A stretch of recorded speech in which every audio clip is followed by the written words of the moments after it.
all I can tell you is I think Bitcoin is extremely cheap on a number of metrics. And I'm comfortable buying it at 30,000 because I think that it is so darn cheap.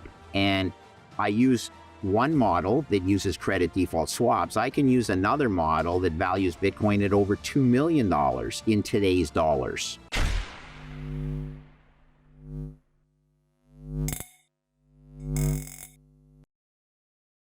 Hey guys, welcome back to Library of Wealth. Former hedge fund manager and Bitcoin maximalist Greg Foss gives us his prediction for Bitcoin in 2023.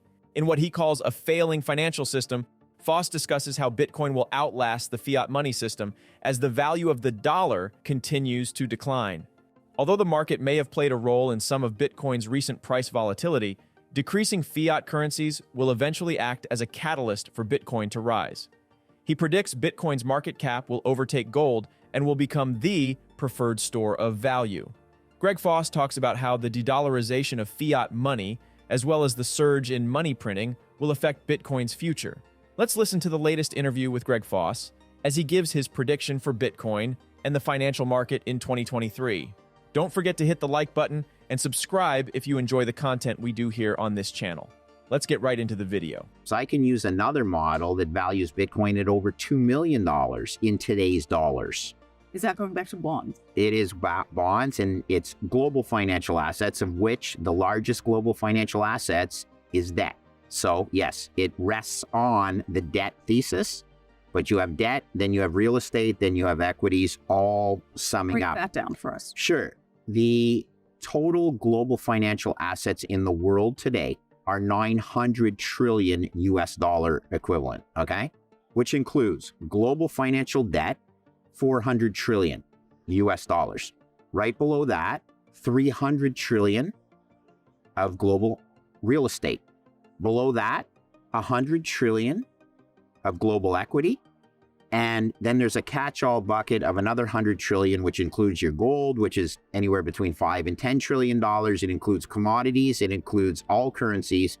So adding it up, 400 plus 300 plus 100 plus 100, that's your $900 trillion of total global financial assets, okay? That's your addressable market for Bitcoin, measured in US dollar fiat. Today, let's play some games. What if Bitcoin gets a 5% market share?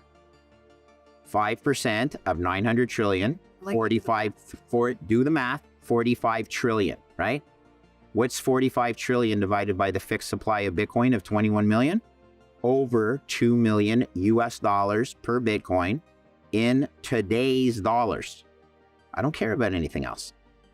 I own Bitcoin for the next 20 years. If you ask me how it gets to my price target, I don't care. How does it get to 5% of total? Because it's the world's best store of value based on math and code that cannot be manipulated by any centralized authority. Start at 1%. Because right now, it's at $500 billion, or $0.5 trillion on 900 trillion in total. Gosh, it's so minuscule, and it could be so huge. Let's focus on this idea that you said all fiat is programmed to debase. Yes. It starts with the debt spiral, right? The only way to solve this spiral is by what's called an error term. You can't possibly generate the tax revenues to keep up with the organic growth of the debt spiral. That means you have to plug the equation. Otherwise, the left-hand side of the equation doesn't equal the right-hand side of the equation. So when that happens, you have to plug it with an error term. I call the error term printing money. Let's talk about the debt ceiling quickly. It is political theater. How many times has it bumped up against the limit and then they fix it only to come back to have to adjust the limit down the road? Now look, I'm betting, it's not certain, but most likely that they do solve the current debt fiasco.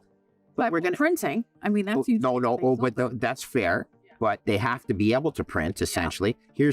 Here's the flip side. We're going to be back at the table in less than 8 months because $1.5 trillion will do nothing because that'll get used in less than 6 months. So we're going to be back at the table in less than 6 months, negotiating another increase in the debt ceiling. Ridiculous. According to Foss, the central bank's demise combined with the printing of money will inevitably lead to a collapse. He explains how he determines the path Bitcoin will take and what the crypto market will look like very soon. Look, I spent my entire career in bonds. Bonds make sense at a certain price. They just don't make sense at today's price, given where inflation is, but more importantly, where fiat debasement is, because bonds are a fiat contract. Don't ever forget, a bond is a fiat contract. And if it's priced in something that's debasing, I'm not arguing that it's highly likely that you get your $100 back. You lend to the USA $100 today for 10 years. It's highly likely, not certain, that in 10 years you get your $100 back as well as the contractual payments of interest. The problem is in 10 years, that $100 is worth $60 because of fiat debasement. Yeah, it's not a great investment because everyone runs the math as I invest 100 and I get 100 back and I get my coupons, and that's called a yield to maturity.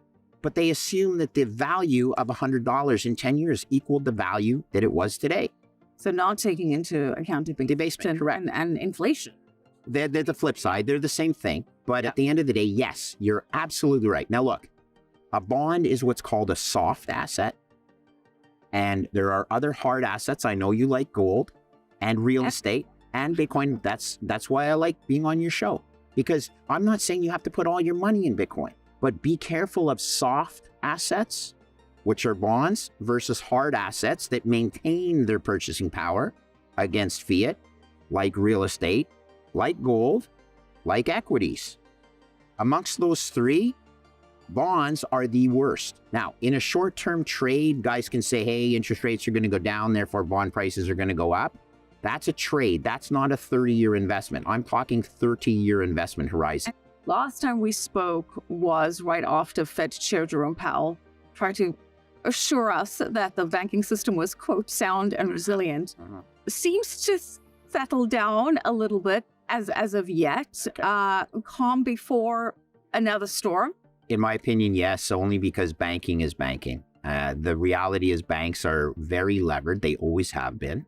And when you are very levered, which is to say that their capital base is only 4% plus or minus to their total asset base, that 4%, which is your protection, can get vaporized very quickly, which means banks are frequently insolvent. And having worked at the largest financial institution in Canada in 1988 during the Latin American debt crisis we talked about, different crises that I've been through, the Royal Bank of Canada was insolvent in 1988, but it was no different than Chase Manhattan and Manufacturers Hanover and Bankers Trust in New York, because the value of their loans, the Latin American loans, had fallen by so much that the equity value, the risk-absorbing equity in the bank, was vaporized. That's not healthy, but it is the fiat system. That's how it works. Greg Foss believes that central banks will soon be dissolved and something else will take its place. He says it won't necessarily be called a crash, and it will be rebranded as a reset or bailout, similar to what happened in 2008 with Lehman Brothers and Bear Stearns, which is one of the worst market crashes we've seen in recent history. Despite market volatility, Foss still sees Bitcoin hitting a minimum of $2 million in the near future. Time will tell how soon these things happen, but what are your thoughts? Do you agree with Greg Foss's forecast for Bitcoin in 2023? Comment down below. Thanks so much for watching. Don't forget to like and subscribe. This is Library of Wealth. We'll see you in the next video.